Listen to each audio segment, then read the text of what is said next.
First part. तो first part है कि इफ़ बोला है कि if we add 1 to the numerator and subtract 1 from the denominator fraction becomes 1।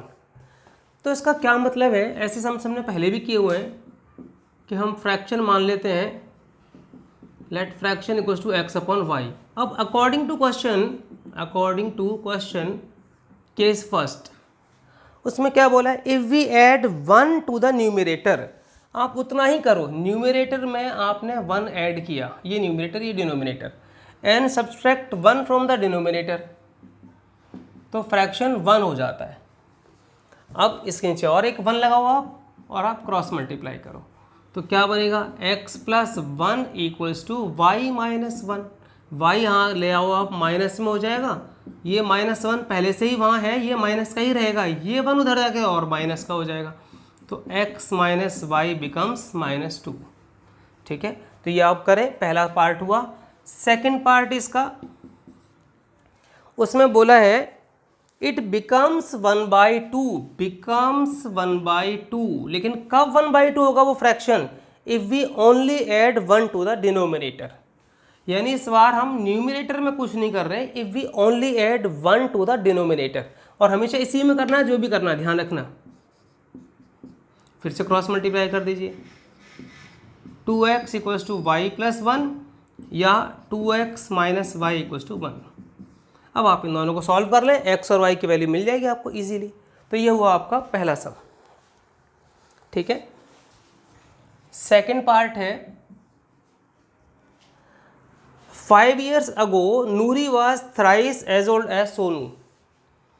तो आप हमेशा क्या करो, प्रेजेंट एज लेट करो,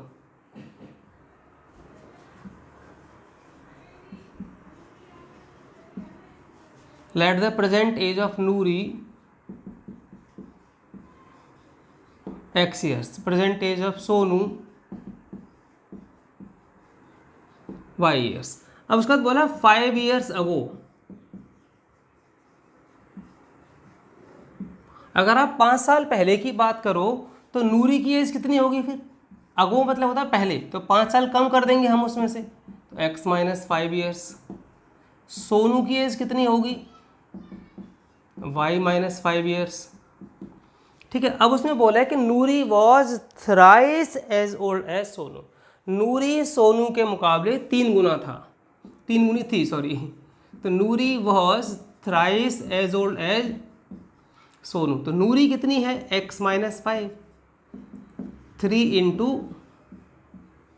वाई माइनस 5, तो it becomes x minus 5 equals to 3y minus 15। 3 को आप y से मल्टीप्लाई करेंगे, फिर 3 को आप 5 से भी मल्टीप्लाई करेंगे, 3y इधर आ जाएगा, और ये -15 प्लस 5, ये हुआ आपका पहला पार्ट, पहला इक्वेशन। ठीक है, मैं ये वाला पोर्शन मिटा रहा हूँ, आप इसे नोट कर लें बाय पॉजिंग द वीडियो, और फिर मैं इसी सम को यहाँ कंटिन्यू करता हूँ।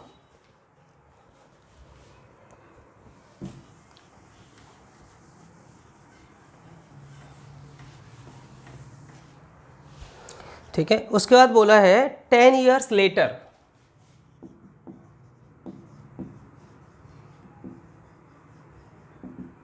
तो 10 years लेटर नूरी की जो एज होगी वो 10 years प्लस हो जाएगी, और सोनू की जो एज होगी वो भी 10 years प्लस हो जाएगी। ठीक है, अब बोला है नूरी कितनी होगी फिर 10 साल बाद, उसकी twice, Noori's age will be twice of Sonu's age. तो नूरी की एज कितनी है, x plus 10, 2 into y plus 10, तो x plus 10 is equals to 2y plus 20, 2y यहाँ कर माइनस हो जाएगा और 10 वहाँ जाकर माइनस हो जाएगा। तो ये आपका 2 इक्वेशन हो गए, x और y में, इन्हें आप सॉल्व कर लेंगे and you will get the value of x and y and the ages of Noori and Sonu. फिर हम करते हैं पार्ट नंबर 3, आप ये नोट कर लें और इसे दोबारा करें, और उसमें बोला है 2 डिजिट नंबर का सम है वो एक,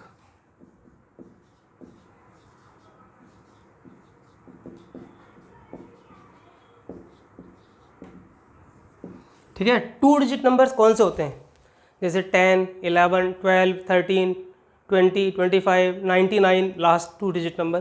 तो 2 डिजिट के नंबर में आप ध्यान से देखोगे तो आपको पता चलेगा कि उसमें एक यूनिट्स प्लेस होता है और एक टेंस प्लेस होता है। ठीक है, तो हम ऐसे ही लेट करेंगे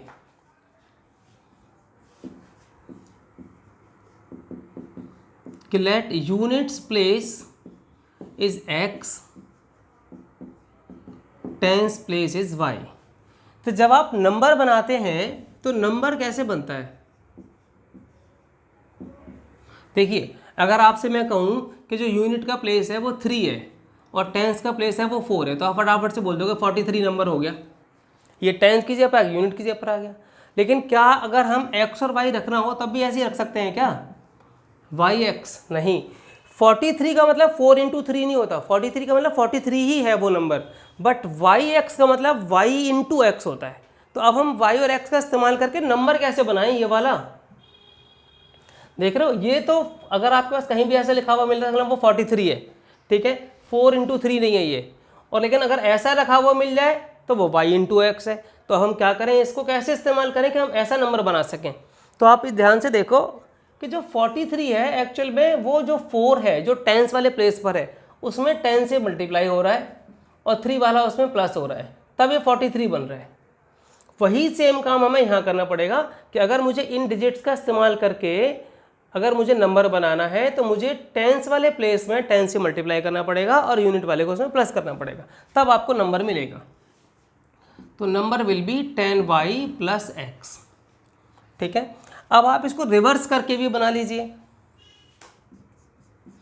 number on reversing the digits. तो जब आप रिवर्स करके बनाते हैं तो वो क्या बनेगा फिर 10x प्लस वाई, एक्स इधर आ गया, y ये नहीं मल्टीप्लाई हुआ, ये चेंज नहीं हुआ, बिकॉज ये तो टेंथ प्लेस है, इसलिए 10 तो यहाँ रहेगा ही रहेगा। ठीक है, और वो y है। इतना करने के बाद जब आप ये 4 लाइनें लिख लेते हैं तब आप 2 डिजिट का सम पढ़ना शुरू करते हैं। ठीक है, ये units place, tens place, digits हैं ये दोनों और ये नंबर्स हैं। ये original number 10 into tens place plus units place, और ये रिवर्स करने पर। अब क्वेश्चन पढ़ते हैं हम। ठीक है, कि the sum of the digits is 9।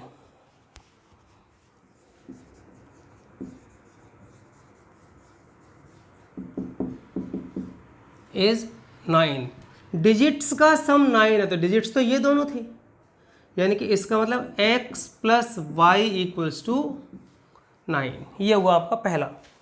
Second है, उसमें बोला है 9 टाइम्स दिस नंबर, नंबर का 9 टाइम्स, 9 टाइम्स ऑफ नंबर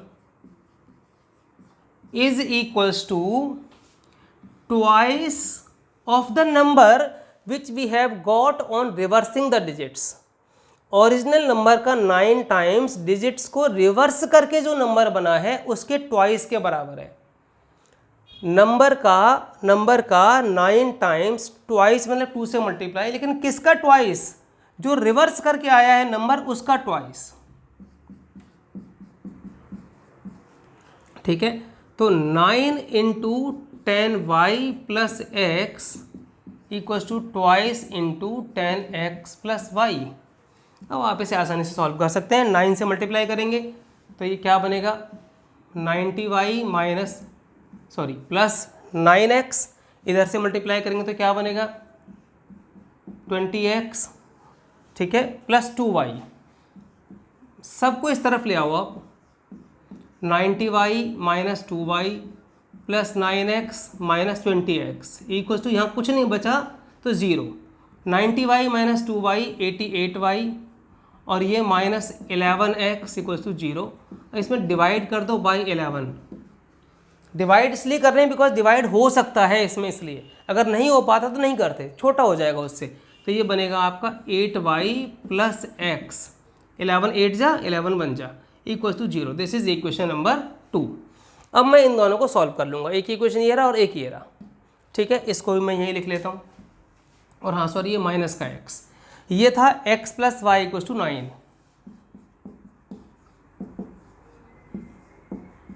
जब मैंने सॉल्व करूँगा तो माइनस एक्स प्लस एक्स हट के 8y plus 1y 9y equals to 9, y equals to 9/9, y equals to 1। और जब मैं y इक्वल्स टू 1 यहाँ पुट करूँगा तो 1 माइनस हो जाएगा, तो x की वैल्यू मुझे कितनी मिलेगी 8। ठीक है, तो ये आपको डिजिट्स मिल गए दोनों 1 और 8। अब आप नंबर बना सकते हैं। नंबर क्या बनेगा,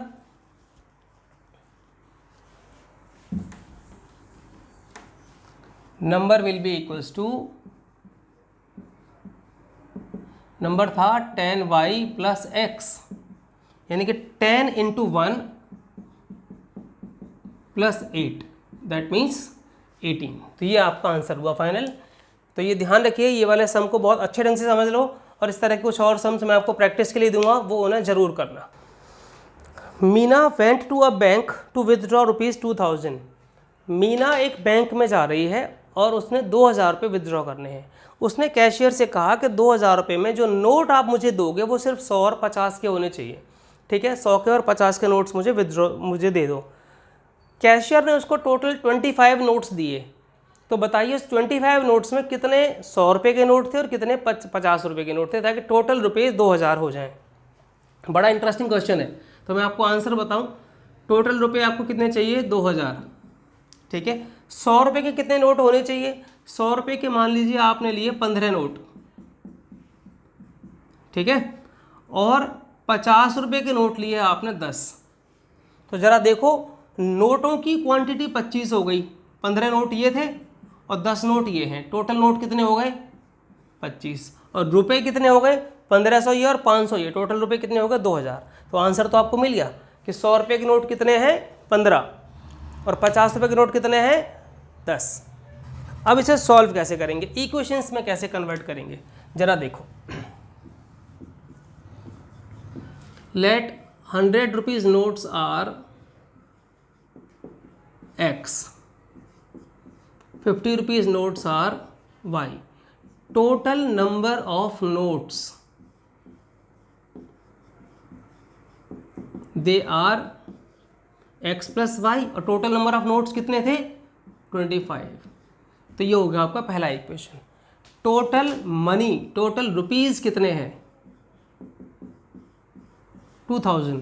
तो 2000 हमारा कैसे आया था, 100 वाले नोट में 100 के मल्टीप्लाई किया, जितने भी 100 के नोट्स थे, 50 वाले रुपीज़ में 50 के नोट से मल्टीप्लाई किया, तभी तो 2000 रुपीज़ आया। तो 100 वाले नोट आपका कितने हैं x, 50 रुपीज़ वाले नोट कितने हैं y, तो उनको मल्टीप्लाई करेंगे, इनको भी मल्टीप्लाई करेंगे, तब प्लस होकर के जो बनेगा वो क्या बनेगा 2000।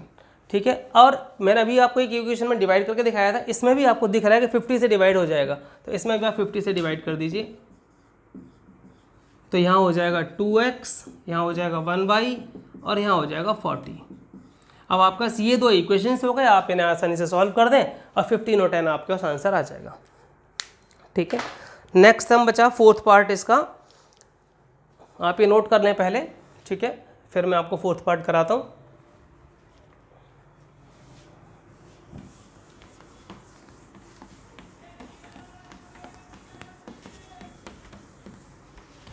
उसमें है a landing library has a fixed charge for the first 3 days।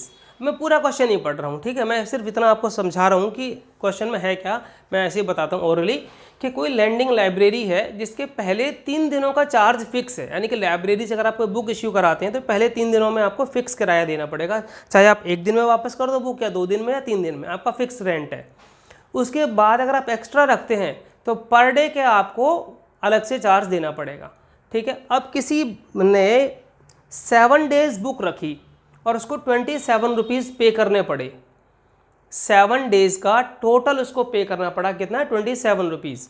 अब आप खुद से सोचो 7 days का जब आप 27 रुपीज़ पे करोगे तो 7 days में 3 दिन का तो उसने एक बार दिया, वो तो फिक्स था, बाकी के जो 4 दिन थे उसका अलग अलग डे के हिसाब से देना पड़ा, पर डे के हिसाब से। तो 4 दिन का अलग से जुड़ा और 3 दिन का अलग से जुड़ा, तब टोटल कितना देना पड़ा उसको 27 रुपीज़। किसी और ने 5 दिन बुक रखी और उसको 21 रुपीज़ पे करने पड़े। अब जब वो 21 रुपीज़ पे करेगी तो उसमें भी उसको 3 दिन के अलग देने पड़ेंगे और 2 दिन के अलग देने पड़ेंगे, तभी तो 5 दिन के पैसे बनेंगे। तो वही सेम बात यहाँ पर है कि हम ऐसा करते हैं, सॉरी वो सम नंबर 3 था, नहीं 4th था, ये 5 है, 5th पार्ट, ठीक है, कि let the fixed charge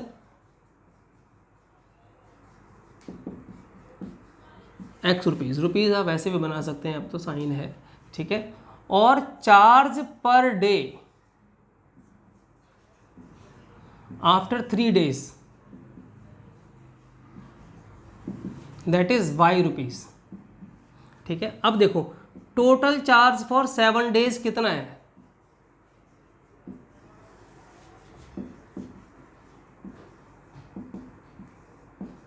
that is 27 rupees. इसका मतलब ये तो हो गया फिक्स चार्ज 3 दिनों का, ये 3 दिनों का है, ठीक है। और उसके बाद बचे आपका 4 दिन और 3 दिन का तो ये हो गया, 7 days रखी थी ना, तो 3 दिन का तो x ही रहेगा, इसमें 3 से मल्टीप्लाई नहीं करना, बिकॉज 3 दिन का ये फिक्स है, पर ये पर डे का है, 1 दिन का 1 y, तो 4 दिन बचे, तो 4 दिन का कितना बनेगा 4 y, तो टोटल मिला के कितना हुआ 27 रुपीज़, ये 3 दिन का और ये 4 दिन का।